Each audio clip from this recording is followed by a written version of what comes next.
రంగారెడ్డి జిల్లా శంషాబాద్లో దారుణం జరిగింది. రాళ్లగూడ సమీపంలో మద్యం మత్తులో ఓ యువకుడు తల్లిని దారుణంగా చంపాడు. రాఘవేంద్ర కాలనీకి చెందిన ప్రకాష్ నిన్న రాత్రి తాగిన మత్తులో తల్లి చంద్రకళపై దాడి చేశాడు. నిందితుడిని అదుపులోకి తీసుకున్నారు పోలీసులు.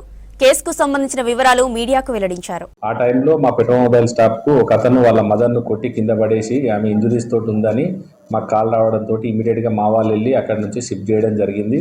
అప్పటికే ఆమె అన్కాన్షియస్ లో ఉన్నది, ప్రాణంతో ఉంది కాబట్టి ఇమ్మీడియట్గా 108 అంబులెన్స్ మా వాళ్ళు వెళ్ళి ఆమెను అక్కడ నుంచి ఉస్మానియాకి షిఫ్ట్ చేయడం జరిగింది.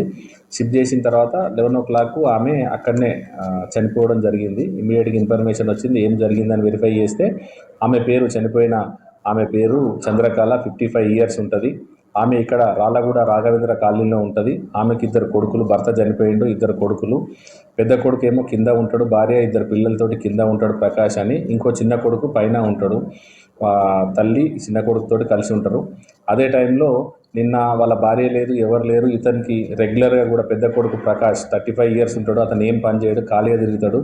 రెగ్యులర్గా తాగుడుకు బానిసై రెగ్యులర్గా వాళ్ళ అమ్మని డబ్బుల కోసం వేధిస్తుండేది, డబ్బులు రెగ్యులర్గా ఇస్తుండేది. ఈయనప్పుడు ఇంటికాడ గొడవ చేసేది. నిన్న కూడా అయితే అతనికి 2 ఆడపిల్లలు ఉన్నారు కాబట్టి అతను కూడా ఏం చేసిందంటే, ఆ ఇల్లు 70 గజాల ఇల్లు ఉంది, ఆ ఇల్లు నా పేరు మీద రాయని చెప్పడం జరిగింది. దాంతో వాళ్ళ అమ్మ ఒప్పుకోలేదు. తర్వాత పేపర్ రిమాండ్ ఇవ్వలేదు.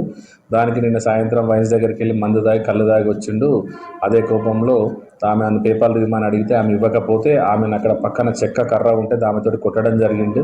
తర్వాత అక్కడ నుంచి ఆ కిచెన్లో తీసుకొని వెళ్ళి ఆ సిలిండర్ తీసుకొని ఆమె మీద ఎత్తేయడం జరిగింది. ఆమెకు తలకి ఇంజరీ అయింది, తర్వాత 2 చేతులకు కూడా ఫ్రాక్చర్ అయింది.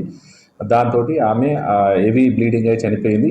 అదే టైంలో వాళ్ళ కొడుకు, చిన్న కొడుకు కూడా పైకి రావడంతో తను లోపలనే ఉండి బీరో దాడుతుంది. అప్పటికే వాళ్ళ అమ్మ అన్కాన్షియస్లో ఉండడం చూసి ఇమ్మీడియట్గా వాళ్ళకి ఇన్ఫార్మ్ చేయడం జరిగింది.